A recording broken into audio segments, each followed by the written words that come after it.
O volume de dados gerado no mundo tem aumentado exponencialmente. Segundo o IDC, a produção global de dados vai ultrapassar 180 zettabytes em 2025. Para você ter uma referência do que esse número quer dizer, um filme em alta definição tem mais ou menos 5 gigabytes. Então, fazendo uma conta de 180 zettabytes, seria equivalente a mais ou menos 200 bilhões de filmes gravados em alta definição.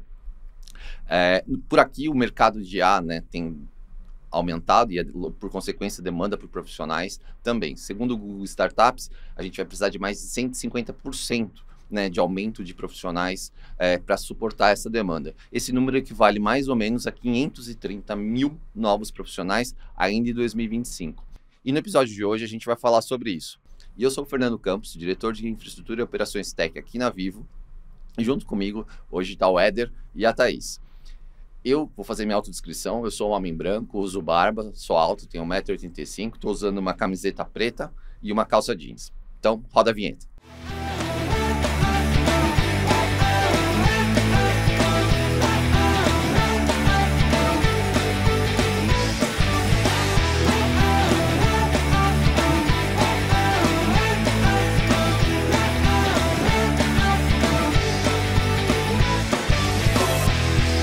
Então, eu quero desejar boas-vindas a Thaís. Thaís, seja muito bem-vinda à nossa mesa. Obrigada por estar aqui com a gente. Muito obrigada, Fernando, pelo convite. Muito legal estar aqui com vocês. Obrigada pela oportunidade.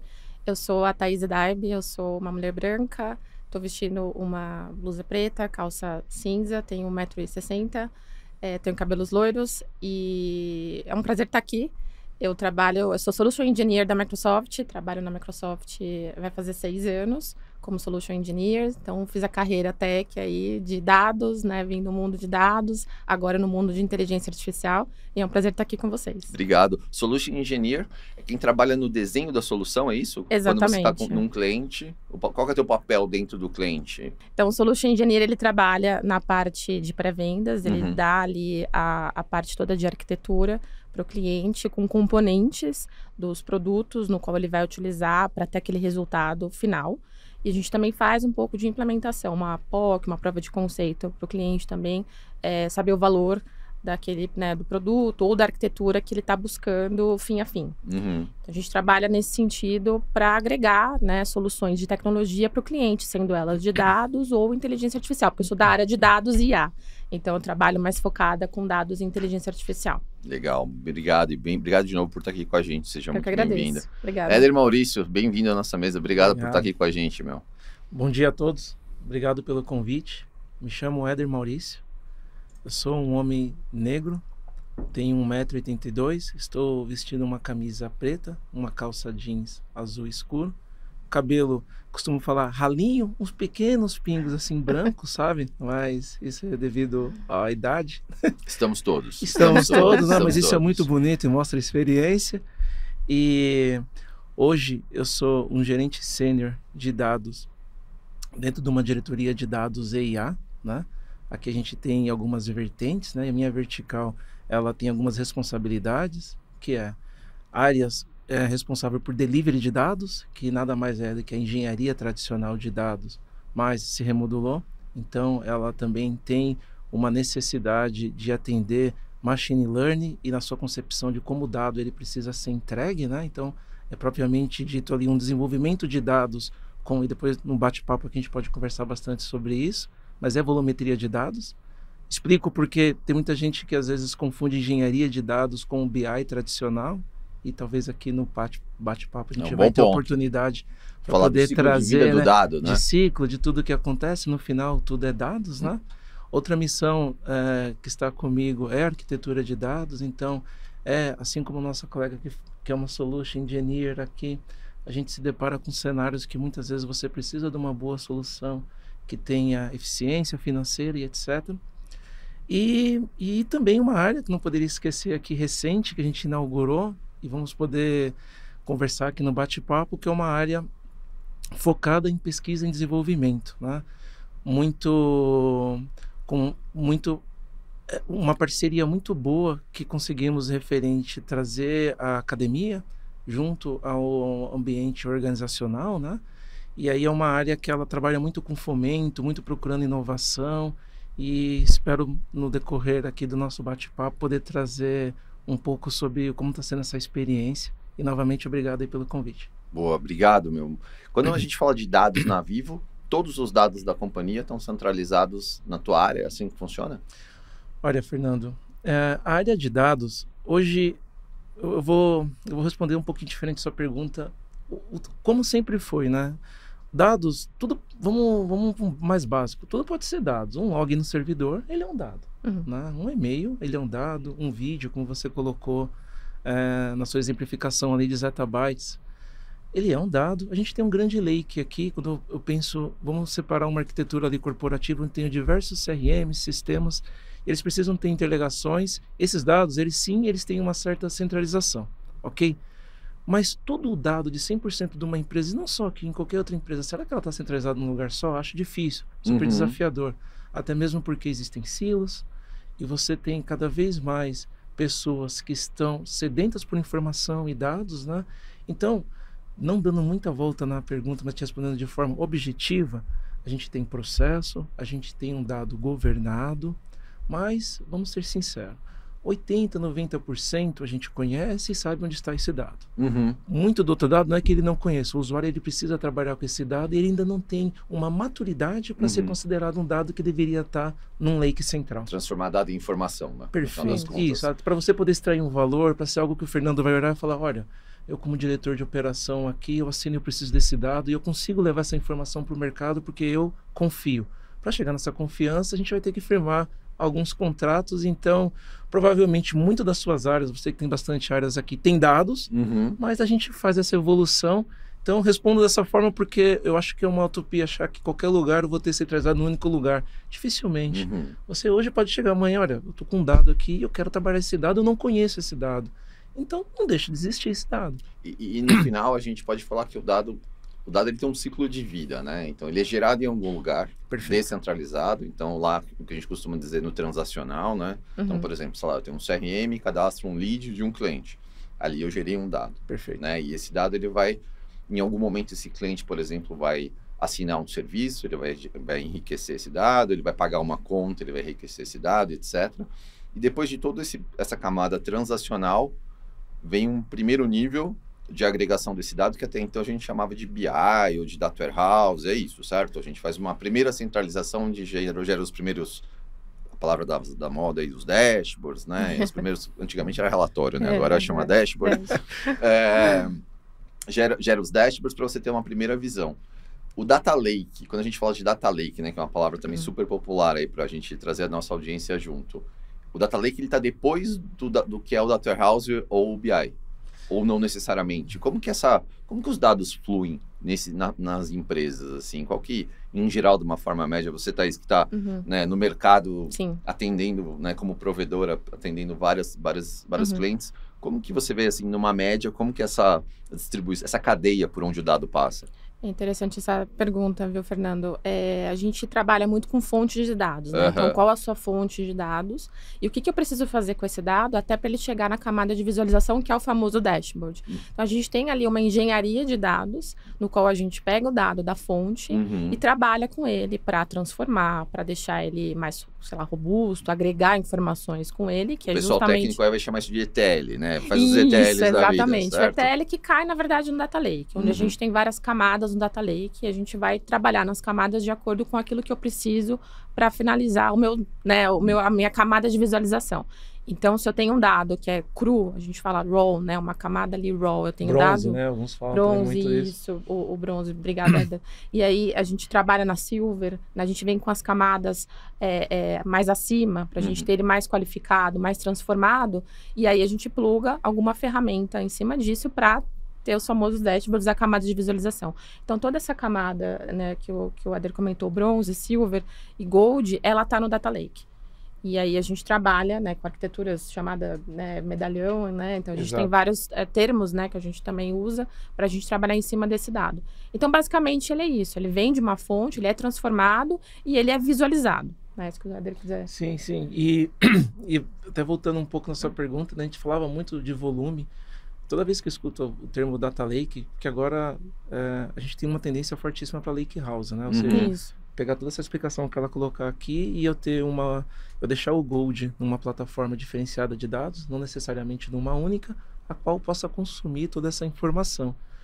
Quando a gente olha muito, não tem como esquecer de Data Lake. Toda a questão de volume, velocidade, veracidade. Aí, o exemplo que você coloca, sempre, independente por quão ou aonde vamos evoluir e utilizar IA e o que está por vir, eu vou ter que ter um dado que ele é semi-estruturado, estruturado, de qualquer forma, seja para um log no servidor, de uma aplicação, de um ticket de banco, porque para isso conversar, para isso gerar valor, para o final você olhar para um dashboard e falar, olha, isso conversa com o quê? Para ter essa rastreabilidade, o dado ele vai nascer cru e ele vai ser enriquecido. Quando você colocou o ponto de DW, vai muito da estratégia da empresa. Tem empresas que utilizam o tradicional DW para ser também a camada Gold, a rica, a que negócio mergulha ali, gera insight e traz resultado, mas também pode ser a Silver, que é a pré-preparada. Então, quando ela colocou aqui nos medalhões a bronze, é a cru mesmo, Fernando. É aquele lake que tem de tudo, aquele dado ele não tem nada de trabalhado, mas ele vai ser enriquecido em algum momento. Mas ela se divide em 3 categorias, sim, então. Perfeito. No bronze, no silver e no gold. E no gold, né? mas não é uma regra, porque você pode chegar para mim e falar, Éder, eu tenho aqui no meu pré-pago uma situação que eu preciso pegar aquele dado mais baixo, correlacionar com CDR de mediação, por exemplo, e gerar um gold. Eu posso pular o silver. Você não precisa, ele não precisa ser promovido etapa não. por Isso nível. Vai da estratégia da sua necessidade, porque imagina, de repente parte de uma equipe sua, ela pode precisar de fato mergulhar no silver, na prata.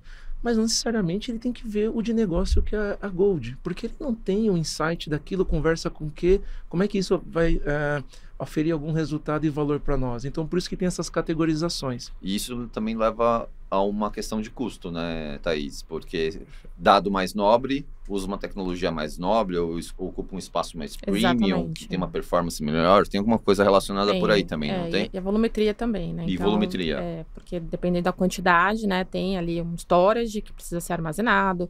Então, como o Éder comentou, né, depende de quando da camada que você acessa o dado ali. Se você vai parar numa camada, já tem ali o storage preparado, ou se a outra ela tem um storage menor, porque ela vai com o dado mais tratado, então ele tende a ser um pouco até menor. Isso depende muito do negócio, né, o que você vai acessar e a quantidade de dados que tem nas camadas também. Mas existem o storage, a gente precisa ter o armazenamento do dado. Tem casos e casos, né? E certamente a gente daqui não consegue cobrir todas as possibilidades e todas as realidades de negócio que existem, né, no mundo lá fora, porque são combinações infinitas.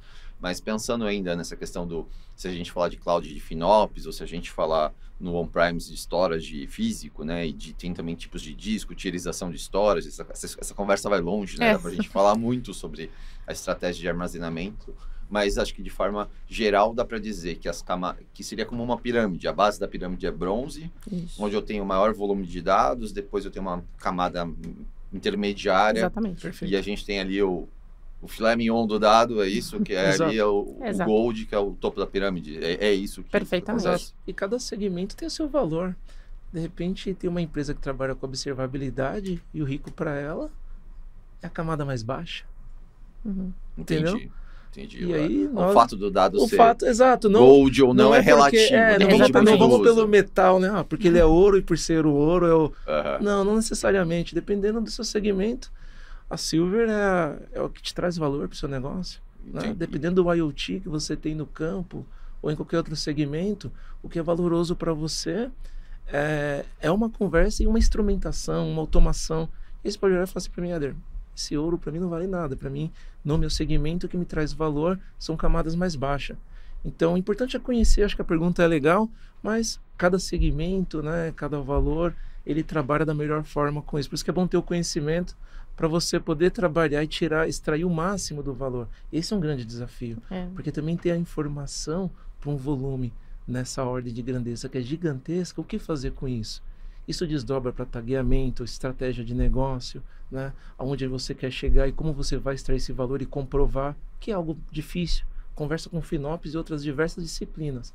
Esse é o desafio da área, né?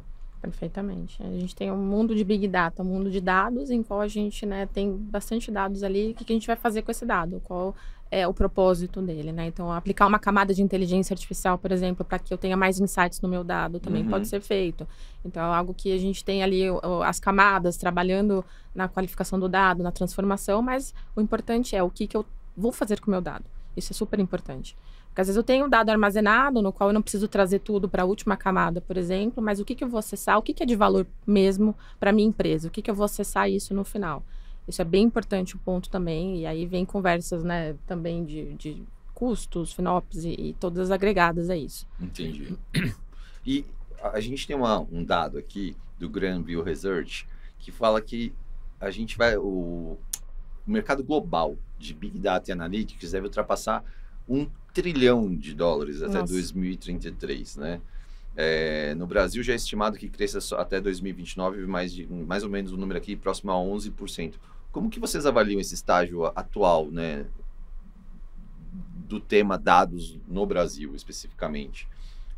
Sei lá, talvez no início nos anos 2010 ali, talvez, a gente começou a cunhar aqueles termos de transformação digital, aí vinha aquela coisa, não, porque o dado é o novo petróleo, e parece que começou a aumentar. Como que vocês veem essa evolução da vida dado antes da IA e depois da IA? O que mudou para quem trabalha com dados? Ou teve uma mudança? Eu acho que teve bastante, Fernando, até por conta do acesso a essa parte de Big Data, né? Com a vinda do cloud, por exemplo, você tem acesso mais fácil a dados, a Big Data, então isso ajuda as empresas a trabalharem com o dado e ver que o dado é cada vez mais um ativo estratégico para a empresa. Ela vai tomar decisões baseadas no dado. Então, isso mudou muito. Então, muitas empresas hoje não vivem sem dados para tomar decisões.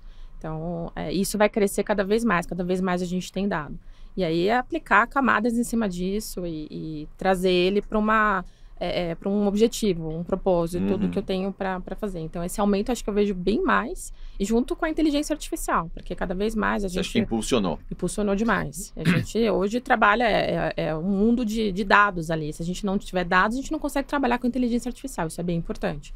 Então, cada vez mais a gente tem essa necessidade do dado vindo, né? E eu tenho uma curiosidade, quando você que, né, deve conversar com muitas empresas, muitos clientes diferentes, você acha que a volumetria também aumentou por conta da inteligência artificial? Bastante. Por conta da necessidade de treinar modelo? Sim, exato. Porque uma coisa a partir do momento que você usa o dado para tomada de decisão por um humano, o humano também tem uma capacidade cognitiva que tem uma limitação, né? O humano não consegue interpretar sozinho zettabytes de dados, né? Então, a automação no processo de tomada de decisão faz mais sentido ter mais dado.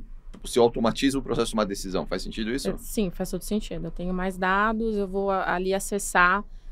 Quanto mais dados, mais informações eu vou ter para tomar a decisão. Então, isso faz muito sentido até dos modelos, né? Então, os modelos eles estão crescendo e com isso cresce os dados e o treinamento dos modelos baseado em dados e cada vez maior.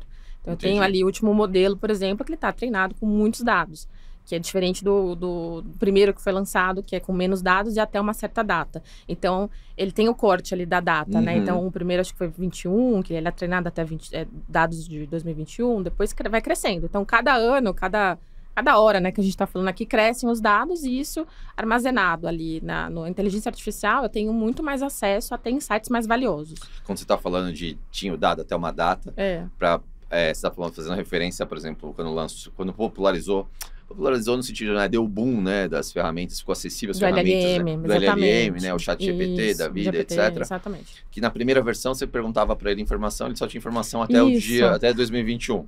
E aí você falou assim, o que aconteceu no passado, ele não sabia a resposta. Nada, exatamente. Porque o conjunto de dados que ele foi treinado era tinha limitado. Uma data de corte que datava até 2021. Exatamente. E aí depois ele foi aumentando esse modelo. Isso. E hoje, inclusive, ele combina modelo online, né? Ele vai buscar na web, por exemplo, no YouTube, sei lá. Com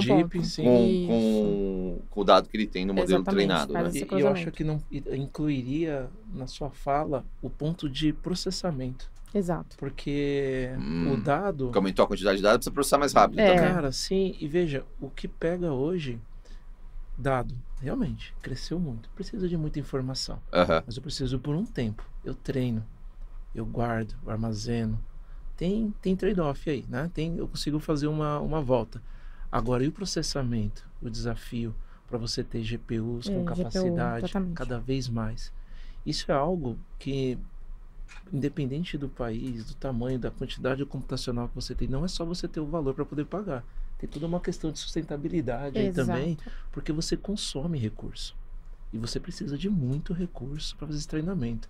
Então, quando a gente pega esse boom de 2000, que foi cada vez mais evoluindo, eu acho que sempre teve a variável também do consumo energético e o quanto, né, a gente estava sendo inteligente ali, só que não tinha uma lupa para isso. Porque sempre, não, é dado, é custo com storage, mas o tempo, porque chegou um determinado momento, você não quer perguntar aqui e ficar... Você não quer esperar, né, cara? Você quer...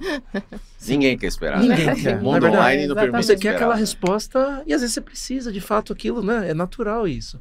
Só que isso tem um custo. Tem um custo, é um bom ponto. E eu acho que isso é algo que cada vez mais a gente vai ter que se reinventar. E tem muita pesquisa aplicada em cima disso.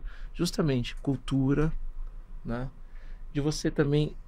a cultura no âmbito de você também educar e colocar o conhecimento para a pessoa ter um propósito e saber a utilização. Porque você tem que ter um modelo que ele performa e você tem que saber usar o melhor do recurso, porque, como voltando para o basicão, não adianta você fazer uma query numa tabela, né? Sei que não é uma comparação muito boa, mas, poxa, você não colocou uma cláusula, você vai varrer tudo. E tem um índice, né? Vai gerar uma performance. Não vai gerar uma performance. E para os nossos modelos, né? Então, acho que tem toda essa questão também desse olhar cada vez mais. Tem um baita de um computacional, sim. Cada vez mais está saindo hardwares aí que eles têm um viés muito... Eu preciso consumir menos, porque, cara, o recurso para ser sustentável, eu tenho que consumir com responsabilidade. O recurso é finito também, Ele é finito. Até porque... Vamos lá, não tem como fugir disso. Então, vamos explorando isso que você está trazendo, Éder. É interessante até para nossa audiência observar que a gente fala de dado, e se eu entendi bem o que você está falando e concordando contigo, o dado ele acaba sendo um magnético para a área de tecnologia como um todo crescer, né? Porque para ter mais dado, eu preciso de mais espaço de armazenamento. Para processar esse dado, eu preciso de mais storage, ou eu preciso de GPUs, né? As placas de vídeo aí, para quem é gamer aí, né? A tal das GPUs, NVIDIA, etc. Que demanda mais energia. Então, assim, para as áreas de infraestrutura, né? Tem profissionais que trabalham no entorno, né? Então, profissional que trabalha com data center, profissional que trabalha com infraestrutura, profissional que trabalha com backup, né? Toda essa parte de segurança. Então, esse advento da IA exponencializando o uso dos dados também obriga que os profissionais no entorno dessa disciplina principal, que é o dado em si, também estejam mais preparados para lidar com essa nova realidade, né? Com certeza, eu acredito super. Por isso, eu acho que tem muito material que você lê, colocando em xeque qual que é o futuro do profissional de TI, mas cada vez mais, esse é o ponto que você colocou. Só nesse exemplo, a gente está falando aí de 5, 6 disciplinas que precisam buscar um novo conhecimento e ter esse olhar, porque é cultura de qualquer empresa, independente do tamanho, ter uma responsabilidade ali com a informação, né? E com o custo também. Tem LGPD, né? Tem uma LGPD. E interessante, né? Que eu estava aqui quietinho, aguardando ela responder a sua primeira pergunta, mas eu vejo muito... Antes era muito buzzword. Olha, eu sou data-driven e agora eu sou AI-driven. Eu falo assim, pô, cara, são nomes bonitos, né? Só pronunciar um negócio chique. Mas olha para o básico mesmo. Desde a época que você... trabalhava com outro tipo de tecnologia, começando mesmo em 2000, sempre você olhava um dado para tomar uma decisão, você tentava interpretar minimamente, e uma automação que hoje modernizou e a gente tem realmente uma inteligência por detrás, era uma forma matemática que já utilizávamos. Para quem coda, para quem já trabalhou aqui, quem nunca entrou aqui no Stack Overflow para poder fazer uma pesquisa. Né? Muito, opa, quem Claro nunca corrigiu um bug, né? Quem nunca corrigiu um bug, então você vê que a evolução, ou seja, isso traz para mim luz que sempre vai ter oportunidade para quem quer se desenvolver e aprender cada vez mais, independente, porque essa base ela nunca, ela para de permutar, evoluir, mas você precisa entender um pouquinho, né? De cada uma dessas novas disciplinas, com né? certeza. Falando nisso, em aprender, você fez uma transição de carreira de letras. Você era a professora Thaís, é isso? Eu cheguei a dar aulas de inglês no começo, mas eu fiz sim a transição de carreira, até um ponto super interessante também, Fernando, porque eu fiz a minha primeira faculdade de letras, na época era com ênfase em tradução e intérprete, tradutor e intérprete, inglês-português. E acabei, não vou falar quando, para não revelar que é segredo da idade, né? Mas me conta só uma curiosidade. O que você, quando você fez essa faculdade, você almejava o quê? Como profissão e o que você se via lá no futuro, naquela época? Boa pergunta. Era algo que eu queria trabalhar ou dando aulas de inglês, né? Ou focada em tradução. Então, na época não tinha o próprio GPT. Se tivesse, eu já não estaria, né, fazendo a faculdade. Tradução de filme ou tradução... realmente de ler um documento? Tudo de documento. Na época tinha muito tradução de seriados, né? Onde a gente colocava legendas também. Então tinha que ter um tradutor.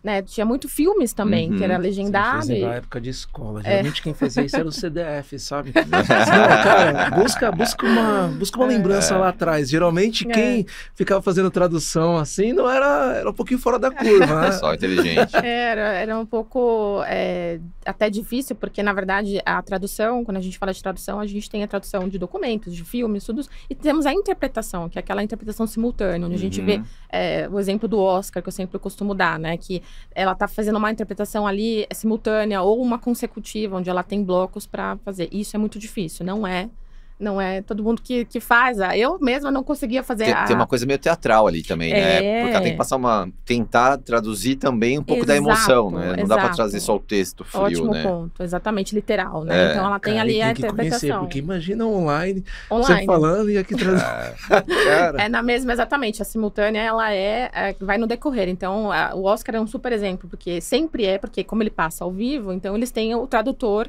não sei se hoje ainda tem, mas é um tradutor simultâneo. Hoje tem uns programinha de agora você me perdoa, né? E eu fui trabalhar com IA. Então, tem essa... E é bem difícil, né? Então, é uma profissão que você, na época, tinha que ter bastante concentração para poder... Eu mesma tinha muita dificuldade, mas tinham pessoas na minha sala, né, na classe, que faziam isso perfeitamente bem. Então, era um dom mesmo, né? Bom, voltando um pouquinho para a parte da transição, até, Fernando, eu fiz essa transição, né? Eu fiz a faculdade e acabei entrando numa multinacional, que é a Oracle, né? Eu trabalhei 15 anos lá na Oracle. E no começo eu tinha feito... Eu fui trabalhar na área jurídica, fazendo tradução de documentos, né? Documentos que vinham, eu fiz as traduções. Você entrou na área de tecnologia pelo teu skill principal, que era a tradução. Eu entrei na jurídica primeiro, né? Mas era uma empresa de tecnologia na área jurídica. Exatamente. Eu entrei na empresa na parte jurídica lá para ajudar na tradução. Fiz ali terminei a faculdade. E aí eu fui para a consultoria da Oracle, né? E aí quando eu fui para a consultoria da Oracle, eu acabei me interessando muito pelo banco de dados, aquela coisa toda. Eu falei, o que é isso, né? E aí... tinha pessoas lá que eram muito bacanas e acabaram me explicando o que estava fazendo. Eu me interessei muito. E na época eu fiz a transição, eu fui fazer a faculdade de análise e desenvolvimento de sistemas. Então eu fui de humanas para exatas. Você foi lá e fez outra faculdade. Eu fiz outra faculdade. Então é até um tecnólogo, mas né, é uma faculdade. E que eu me dediquei super, né? Porque é uma área nova, né? Mas eu adorei. E aí foi nessa que eu comecei a entrar na área de TI. Então eu fiz a parte ali eu fui ser consultora de BI na própria Oracle mesmo. Então eu já tinha feito a migração. E aí depois veio a era Big Data, onde eu fui me especializar. Até entrei E aí já foi uma consequência natural. Uma consequência natural. E aí eu fui me especializar fiz 2 pós-graduações, né? Uma de Big Data Analytics e eu tenho especialização também em Inteligência Artificial, que aí foi o que eu achei mesmo, que eu falei, isso aqui é o que eu quero fazer. Se encontrou. Me encontrei.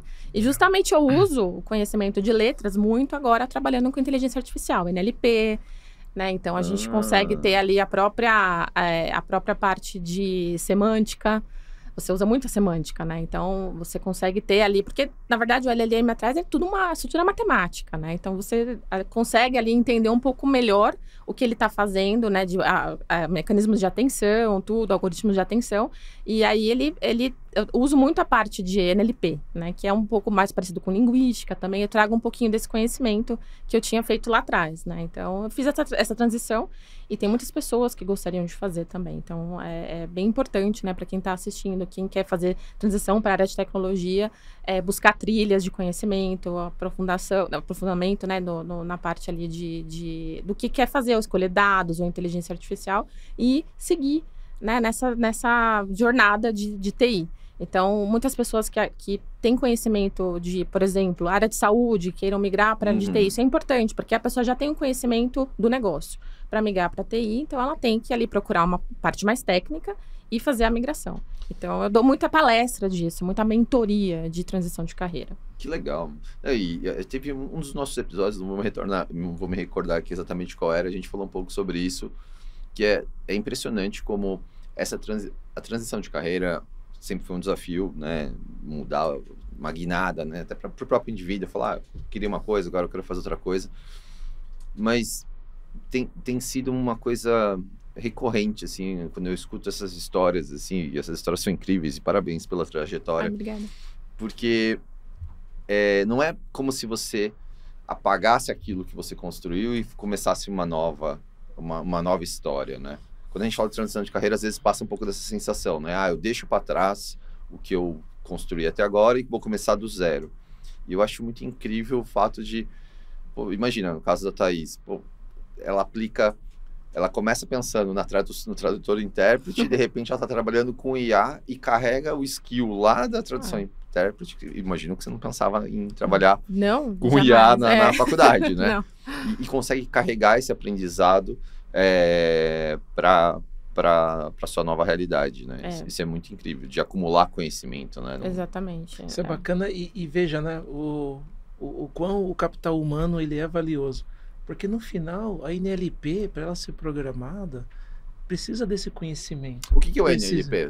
Traz a audiência com a gente, Éder. É a programação da linguagem propriamente dito, né? Né? Natural. Então, você vê que para algumas respostas, hoje a IA ela está num outro patamar. Mas ainda assim, em algumas empresas, você tem linguistas justamente para poder ajudar a treinar melhor o modelo e colocar alguns pontos. Digamos assim, eu preciso muitas vezes deixar tupiniquim aquilo que uma URA ou quando você vai ter que estabelecer algo conversacional, como eu falo, como eu escuto, como eu interpreto e como eu vou dar a resposta da melhor forma, porque muitas vezes você pode colocar algo e até entre nós, no telefone, como mesmo, Fernando? O que você falou? Mas o que você disse, Thaís, tal? E isso é algo de programação, né?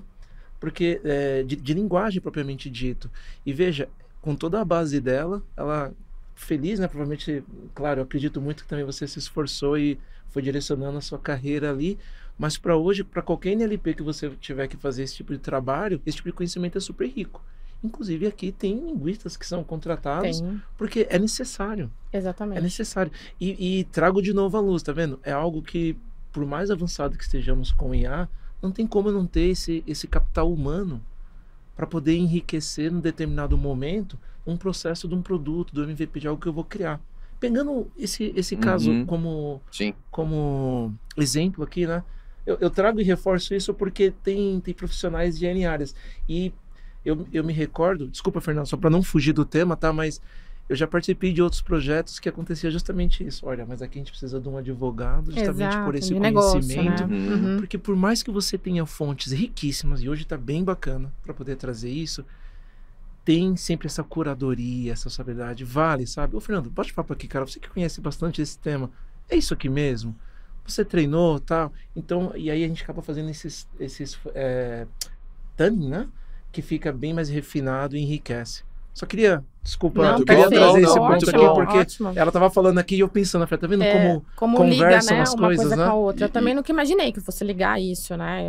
A linguística, a lexicologia, que é o estudo das palavras, né? Você escrever um prompt bom, você usar isso hoje, né? Então eu falo, nossa, que coisa, né? A gente começa a usar a própria semântica, o que é o significado semântico, como ele vai se aproximar de palavras, né? Mesmo sendo tudo matemático, a gente tem um resultado que é, né, nosso idioma, então a gente acaba se aprofundando nesse sentido de trazer um pouco mais para o conhecimento técnico de letras, digamos assim, né? Então, isso é muito interessante, o que o Éder também colocou, né? Precisa sempre de alguém de negócio, isso é muito importante, que a área de TI proporciona, hoje não é só a área técnica, né? Eu tenho a área de negócio agregada a isso, e isso o valor é excelente, o trabalho em conjunto é excelente, no qual hoje a gente usa a inteligência artificial, muitas áreas de negócio sozinhas conseguem utilizar coisas técnicas, digamos assim, com low code, né, que não precisa escrever código e tudo mais. Isso é muito importante. Então, cada vez mais buscando esses profissionais também na área, né, que queiram migrar também para tecnologia. Tem muitas pessoas que querem migrar.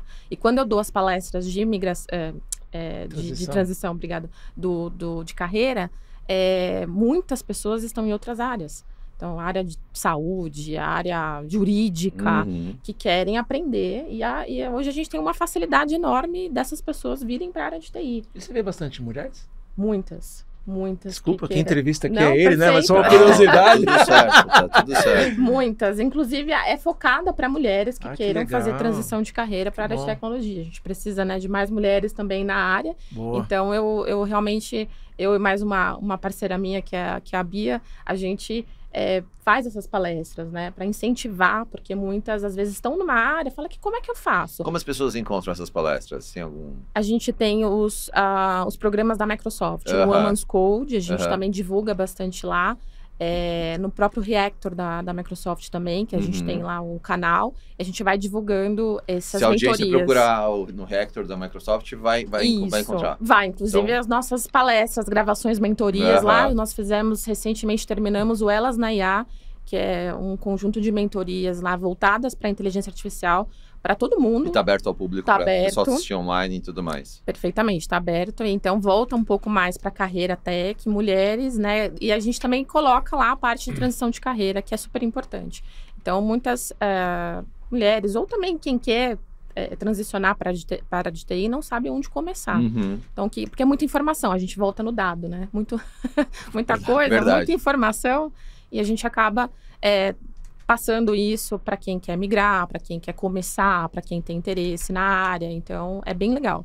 Eu recomendo ali acessar o Reactor e a gente tem bastante mentorias e cursos lá. Boa, aqui no então Carreira Tech também tem, né, Fernando? Acho que já teve episódio similar a esse, né? De transição de carreira, não teve? Tivemos alguns. Inclusive, um dos episódios dessa terceira temporada, a gente tem um episódio super legal, que eu tive a oportunidade de conhecer duas mulheres incríveis. E as duas eram advogadas. Legal, bacana. Então, aqui tô aumentando a minha variedade, né? Já falei com advogada, agora uma professora, uma tradutora, e assim, e isso é muito legal. Daí até que saiu o meu comentário, eu falei, poxa, cada vez mais eu tô conversando com pessoas que faziam coisas completamente diferentes e estão vindo para a área de tecnologia. E quando você falou que foi trabalhar na Oracle, aí agora eu vou entregar a minha idade, numa das passagens da minha carreira, eu trabalhei como DBA, né? Então, e eu era DBA Oracle 9. Nossa, então, só para o pessoal ter uma ideia. O fio branco, né? Você já teve uns horas 60 ali, aí você... que eu sou jovem há bastante tempo. Esse é o X da questão. Mas só para o pessoal ter uma referência, eu era DBA 9, hoje está no 23, né? Então, faz a conta aí, você já sabe quanto tempo faz essa história. E Éder, falando você, que gerencia times grandes e tudo mais, quanto que você investe hoje, né? Ou quanto é necessário investir hoje no processo de skilling, reskilling, né? Upskilling, né?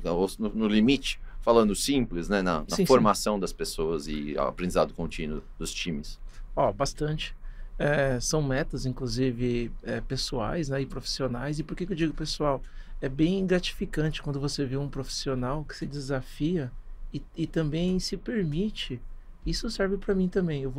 Antes de falar das equipes, eu vou colocar o meu exemplo, né?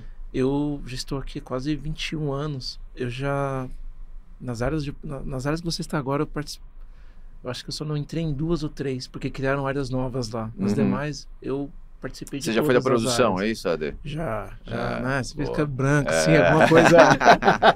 alguma coisa aí você vê, Cicatrizes da batalha. É isso? Cicatrizes da batalha. Então, eu já passei por todas as áreas, tanto do suporte, como também de operação, né? E produção. Por isso que eu tenho muito carinho e respeito, porque eu sei o quanto demanda.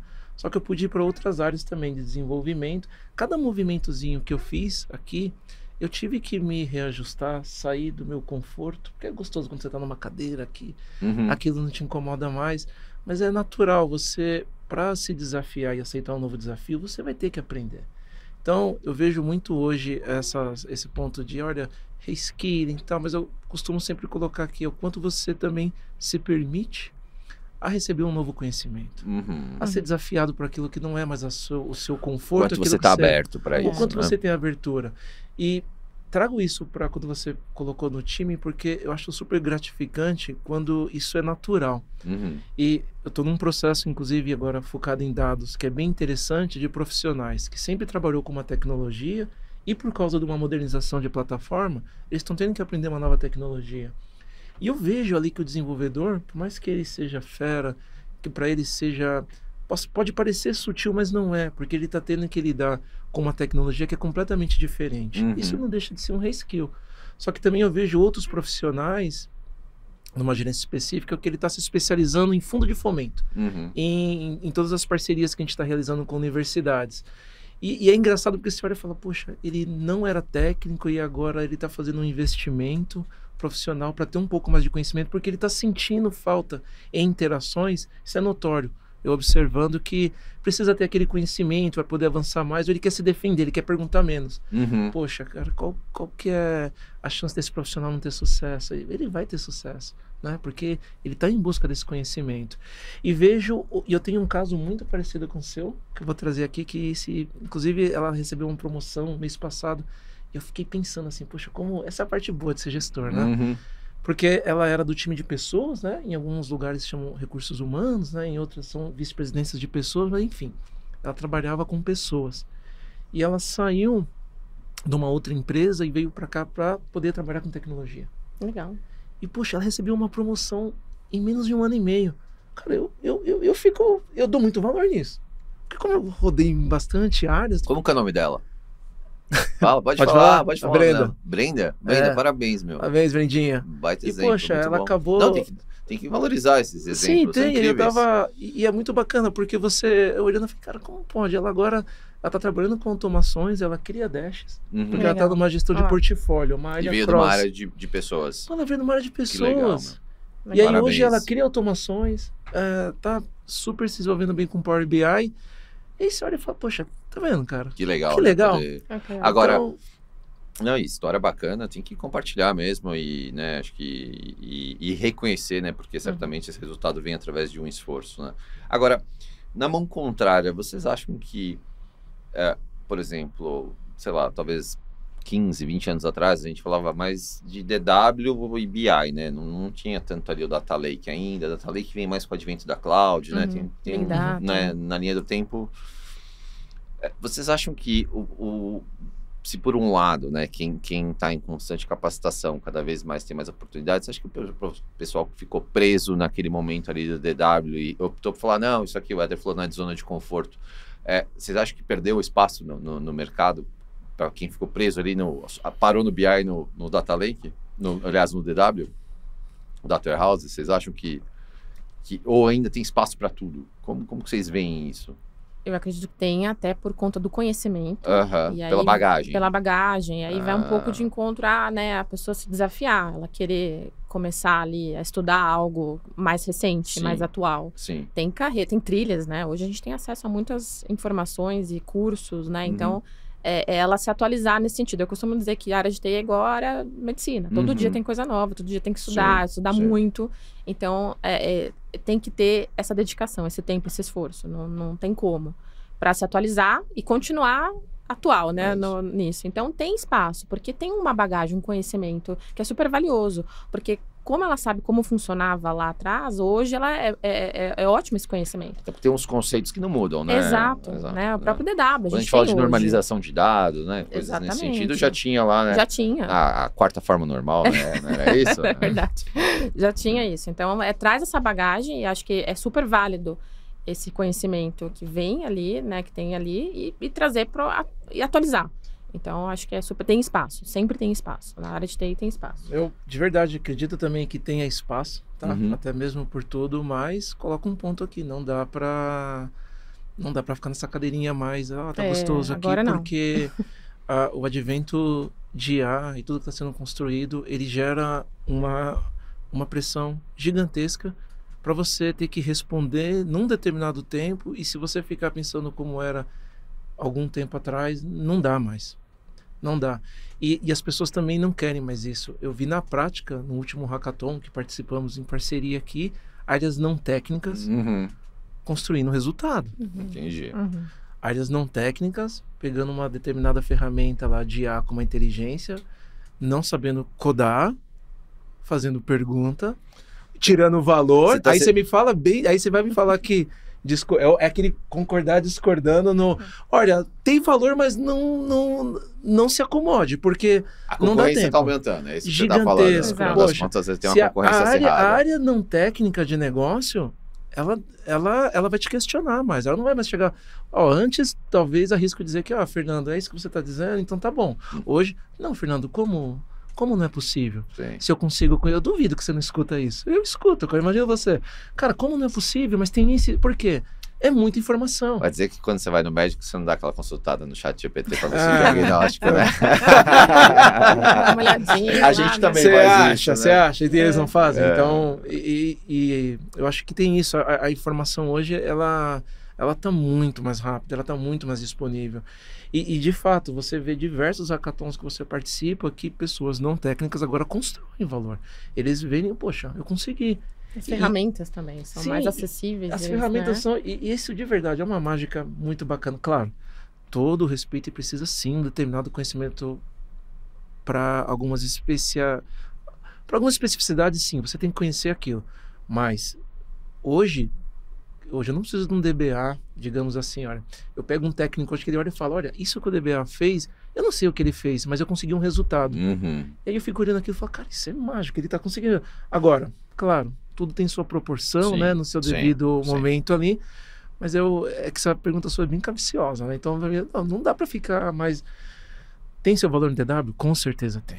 Com certeza, tudo que é relacionado a BI, a inteligência, é negócio na veia. Mas no limite, a recomendação aqui, a sugestão é continuar na trilha se evolutiva. Se atualiza, certo? Evolui. Não dá para ficar... Não dá porque o carro vai passar. Concordo com os dois, acho que sim, acho que tem espaço. Eu gosto muito do ponto da Thaís, que é o ponto do conceito, né? Então, mesmo para quem trabalhou, sei lá, cara, com bancos de dados relacionais, que é super coisas muito mais antigas, sei lá, eu em 96 trabalhava com Sybase.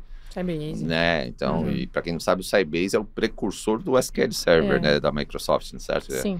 Ele é se fosse hoje em dia, a gente ia falar que é uma distribuição diferente, né? Eles fizeram um fork, né? Algo parecido com isso lá em 2000 acho que a primeira versão do SQL Server, acho que era SQL Server 7, se não me engano, era uma coisa assim. A primeira que eu trabalhei, pelo menos, né? Então, e aqueles conceitos desde então... Não, o índice de uma tabela... Até hoje. Até hoje, certo? Primary então, key. Exato, né? Então, né? Esse conhecimento, essa bagagem, ela é super relevante, sim. Mas também acho que tem uma oportunidade aqui de continuar no processo de capacitação. E falando em capacitação, aqui na Vivo, a gente tem bastante parceria com faculdade, né? Isso tem muito relação com a academia, né? Com o ensino, né? Conta pra gente o que tem de... É apaixonante. Cada vez mais... Você vê empresas, né, se aproximando da universidade e querendo ter uma proximidade com centros de tecnologia, que são, alguns chamam de ICTs, mas é uma nomenclatura que, se você procurar ICT, você rapidamente descobre, olha, essa empresa que ela tem um ICT, ela tem uma parceria. Eu sou bem aderente ao mundo acadêmico, né? Até depois posso falar um pouco sobre isso, mas o que é rico nos dois lados? Quem está do lado da universidade tem a possibilidade de pegar uma empresa de tecnologia que te proporciona um caso real. Você está colocando uma fundamentação, você vê muito curso chamado aplicado. O que é isso? É porque você está aplicando a algo. Então você vê as duas vias. A universidade pode pegar uma ciência aplicada e construir algo, e ele ganha conhecimento com pessoas super feras.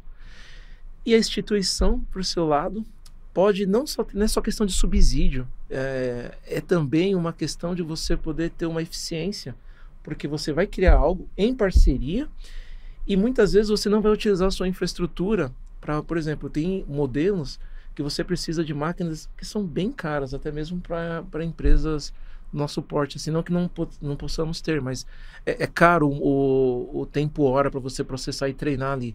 E a universidade tem isso, ela treina para você. Ela já te entrega um MVP ali bem refinado, para depois você ter tempo de você condicionar uma compra e ter no seu data center esse computacional. Agora, isso é quando a gente fala de pesquisa e inovação. Agora, ainda sobre a mesma pergunta, né, olhando a nossa parceria da Vivo com as universidades, também tem o olhar dos alunos, né, da formação das pessoas. Perfeito. Conta desse olhar pra gente, do que tem de... Bom ponto. A gente tem dois momentos. Tem os alunos, que a gente já tem algumas... Aí são outros tipos de parcerias específicas. Esses alunos, eles participam do nosso dia a dia, e a universidade, ela já qualifica qual que é o melhor skill ou profissional. A gente nem participa do processo seletivo, isso é bem bacana. Então é algo que realmente é super inclusivo, porque vem um profissional que, olha, essa área específica, ele consegue trabalhar. Vem um aluno da universidade trabalhar com a gente num projeto específico. Já num projeto específico, e ele tem skill, ele tem paixão por aquilo. No processo dentro da universidade, eles já conseguiram mapear que, olha, para tudo que eu recebi de você, do que você faz, do que você tem aqui de potencial, onde você tem necessidade, esse é o melhor perfil. Tem isso. E tem um outro modelo, o qual a gente, no programa de parceria, a gente recebe X bolsas para qualificar os nossos talentos também, independente da idade, cor, o que for. Não tem gênero, é uma questão realmente de você pegar, olha, esse profissional que tem paixão por esse assunto, e ele está buscando isso no plano de desenvolvimento dele individual, muitas vezes ele é agraciado com esse plano aqui também, tem todo um processo que já é bem estabelecido aqui, mas é um curso que conversa com o nosso propósito, que conversa com tudo aquilo que a gente está desenvolvendo, tá? Para essas capacitações. Então não é um curso aleatório, então eles são específicos, e aí acontece isso, de muitas vezes, recentemente a gente teve uma especialização em IA para um time de negócio. Sim, bacana. Olha que legal. Então não foi uma pessoa 100% tech que está fazendo aquela especialização. Por quê? Porque ele já é um cientista de dados que cada vez mais está trabalhando com dados na estrutura dele. Então, a parceria, ela tem... Enfim, dá para passar o dia falando aqui, tem muita coisa bacana. Muito legal. Eu particularmente sou super entusiasta das parcerias, né, com as universidades, com os meios, né, de ensino e tudo mais. Acho que, no final, a educação é que resolve boa parte, né? Se não todos os problemas, a educação é sempre o caminho. E não, por favor, não me deixe esquecer da Fundação Telefônica, que ela tem um programa chamado Pense Grande Tech, que aí é o outro lado, não são só com universidades, são também com colégios técnicos, os quais a gente trabalha, inclusive, currículo, para poder ter ciência de dados. Depois a gente vai colocar aqui na descrição do vídeo o link para a Fundação Telefônica. É um trabalho bem legal. Muito legal. Eu acho que seria um outro ponto, né? A gente falou muito de universidade, eles têm universidade, mas também colégio técnico. Eu acho isso bem bacana. Boa, muito bom. A gente está chegando ao fim do nosso episódio. Passo rápido, né? Muito rápido, muito bom. Obrigado mais uma vez por vocês estarem aqui. Acho que para a nossa audiência é super rico entender que o mundo de dados só cresce, né? E possibilidades infinitas, independente se você é oriundo ou não da área de tecnologia. Se você quer ingressar na área de tecnologia através de dados, se você quer migrar para a área de tecnologia, trabalhar com dados vindo de outras áreas, as possibilidades são infinitas, né? Então, tem espaço para todo mundo. Queria pedir para vocês deixar uma mensagem final para a nossa audiência. E, de novo, obrigado por estarem aqui. Obrigada, Fernando. Agradeço muito estar aqui com vocês. Foi uma experiência bem bacana. Agradeço a oportunidade. E meu recado para o pessoal que quer migrar também para a área técnica é fazer o que gosta. É procurar justamente fazer o que gosta, procurar as trilhas, né, de conhecimento de estudo, mas acho que o recado é fazer o que gosta, né? Então eu vou para a área de dados, eu vou para a área de IA, vou para a área de infra, vou para a área de segurança, tem muita coisa, né? A área de TI ela é super completa, ela tem várias outras áreas dentro, sub-áreas dentro dela, e é escolher o que gosta e correr atrás, se dedicar bastante. Tem bastante espaço, então fica aí essa minha dica. E também da transição de carreira, quem está pensando em estar numa área, quero, né, transicionar para TI, ir atrás do que quer, do que gosta também, e procurar ali o foco do estudo e ir para frente, e vai embora. Só vai. Só vai. Muito Obrigada. Bom, obrigado, foi bem bacana aqui. A dica que eu deixo é, pessoal, tem muita possibilidade hoje utilizando o IA para cada vez mais se capacitar e usar como um aliado. Eu reforço de novo aqui o poder do capital humano. Eu acho que isso não vai morrer, tem que investir nisso. Então, meu ponto é, tá utilizando o IA, mas seja questionador também. A resposta veio, como veio essa resposta? Eu estou codando, e eu me incluo nisso, tá? Eu tava extremamente colocando um piloto automático para alguns códigos que eu estava necessitando na universidade, e depois eu perguntava, cara, tá errado. Porque eu me deparei com algumas matérias, disciplinas, a qual eu tinha que desenvolver algo na mão e falei, pô, mas por que tá faltando aqui? Porque você acaba entrando no piloto automático. Então, meu ponto é, seja questionador também, entender o que eu uso, como e qual que é a melhor ferramenta, porque é uma baita de uma aliada. Mas no final, o capital nosso e toda essa bagagem, ela sempre vem para corroborar e tá trabalhando junto. Tem muito grupo. Um ponto que eu acho que a Thaís colocou aqui e eu queria destacar é procurem os grupos. Tem muita informação hoje, Comunidade, mas né? tem comunidades muito ricas que às vezes pode te ajudar. Tem podcasts que às vezes pode não ser de seu interesse, mas vai te ajudar também a ter insights, a estar um pouco mais antenado e atualizado.